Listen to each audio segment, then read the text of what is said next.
Welcome to On the Spectrum. I'm your host, Terri Matthews, and this is the show where we inform you, entertain you, and yes, educate you about all things autism. We like to call it prescription TV.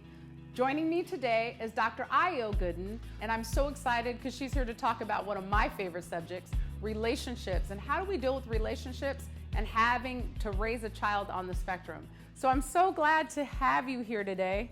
I think this is a subject that we don't talk enough about. And so we're going to talk a little bit about being single and raising a child on the spectrum, how to date, because I've been in those shoes, what that looks like for married couples, and just dating in general if you are autistic.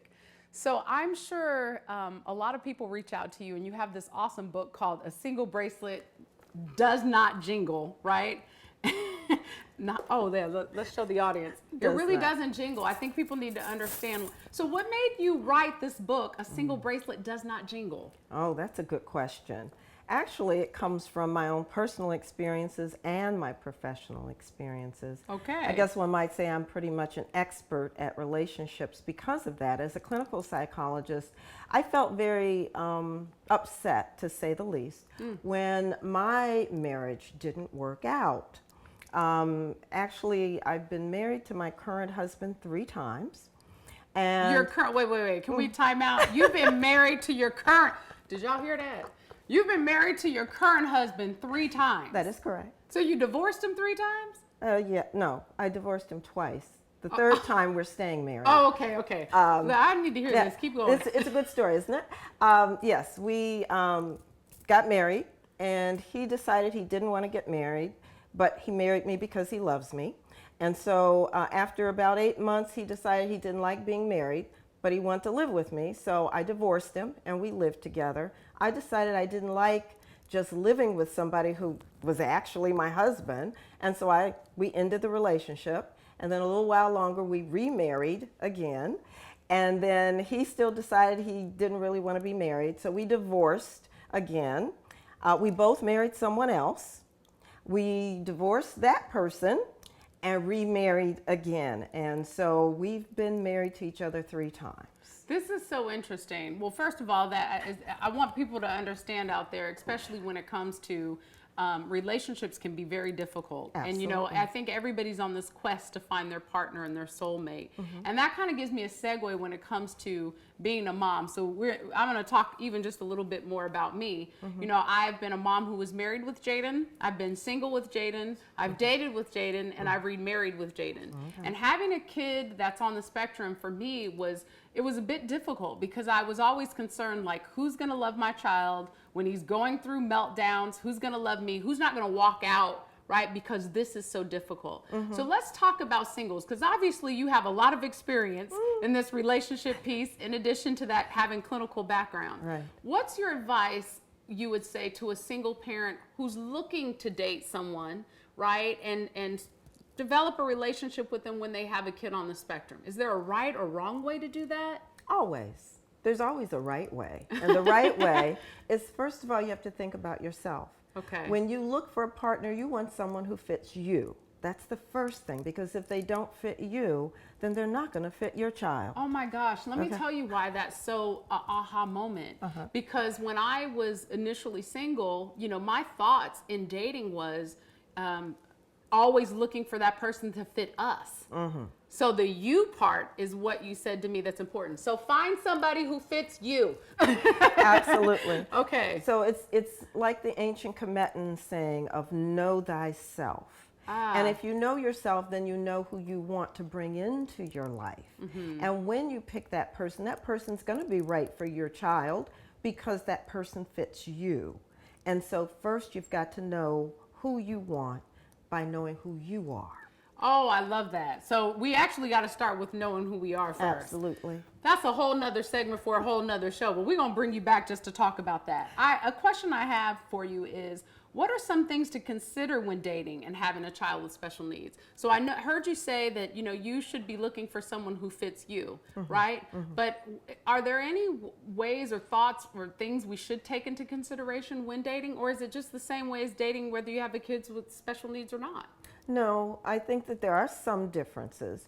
But when you're talking about a child with special needs, you definitely have to have somebody who has patience, who has understanding, and who is willing to learn, if they don't already know, how to work with a child who has special needs. Now, let's just say you meet this guy, he's just fly, fits everything, or female, you know, whoever, whatever you're doing, right? So in my mind, like, when do you say, I have a kid with special needs? Like, this relationship is going good, you get to the point to where you're ready to introduce the children, and special needs kids, sometimes they might be living with you for the rest of your life. So sometimes when you're developing a relationship with somebody, that's the scary part, because they might like you, but they might not like the fact that your kids are going to live with them for the rest of their life, like grown people. So I feel like, when do you say these things when you're getting to know someone and you feel that the relationship is going to go to another level and this is a serious commitment? When do you introduce that? Should you say something up front, or should you say it when you start really knowing this person, that you're developing a relationship and seeing that this relationship could be possible marriage? I think that you really have to look at what your goal is. If your goal is to find a father, or if it's a man with a child who has special needs, a wife who's going to be committed to you and your child, you first want to make sure that that person is right for you. Because if they're right for you, they're going to be right for your child. Because you'll get to know the person, find out who that person is. And then if you get to the point where you're saying, okay, I want this person in my life the rest of my life, then you can talk about, let's look at some more specifics, because it's just like talking about finances. You don't start off talking about finances when you're dating somebody. Who don't? I want to know your credit score and how much not money. on date one. Come okay, on well, now. maybe date two. Date two. But it's critical. It is. But timing is everything. Okay. And so, yes, if somebody isn't going to be right for your child, that's just like I tell people, you need to ask and find out, is this child going to be involved with a person, a partner, who is abusive? If they're going to be abusive towards you, they're probably going to be abusive towards your child. Is this a pedophile? You know, sometimes people connect with other people who have children because they're pedophiles. But sometimes we're afraid to ask those questions. So if you're talking about a serious relationship and you're getting ready to introduce your children or child to this person, that's the time when you want to talk, before you introduce them, about those tough subjects. Well, you know, what's funny is, while I was dating, I didn't introduce my kids to everybody. I kept them away. So I had to figure out that you part, right? That's right. Was this person, my husband, a good fit for me? Yes. And I brought Jaden to one of our dates when it was time, and we were in a busy space and place, and sensory-wise, Jaden gets overloaded, right? And he started having meltdowns and tossing forks, and I was paying attention to my husband, not even Jaden. Normally, I'd be like embarrassed trying to stop him, but I felt like Jaden was the gatekeeper. If you can get past this, that's right, then you are a keeper. You know what I mean? And he had such patience. He wasn't embarrassed by any of those situations, and I knew at that point in time. I just didn't tell him at that point in time that I knew. So what I want to say too is, I think that we talk a lot about children, and we talk about, you know, from the perspective of, you know, being a single mom or dad. What about a person who wants to date that is autistic, right? Like, what are some suggestions that you have, you know, because what people don't understand about autistic individuals, they think they don't date. They think that they don't have the same sort of desires that we all have. Like, what is your recommendation for them in reference to dating? Is it the same as anybody else, or do you think that they should date a little bit differently? Well, I think it's the same as everybody else. I think a lot of times we think that people with special needs are not people. Amen. But they are. And so what we have to do is give them the same tools that everybody else has. And you teach them how to screen out the ones that are wrong for them, because it's the same process. They have to learn what they're looking for based on who they are. And based on who they are, they have to be able to find someone who is right for them. Okay. So, you know, I think that's very important. I think it's important for us to communicate that to everyone, because there's so many stigmas associated. Autistic people can date. They do date. How should they date? You know, what skill sets or tools should they be taught, if any? And do they go about dating the same way that an atypical person is? So thank you for sharing that. And I think also it's important for married couples, because autism also creates a strain on marriages. You know, the support and services that we provide certified through an organization, a nonprofit that I founded, oftentimes we've ran into parents where they're just at each other's throat, right?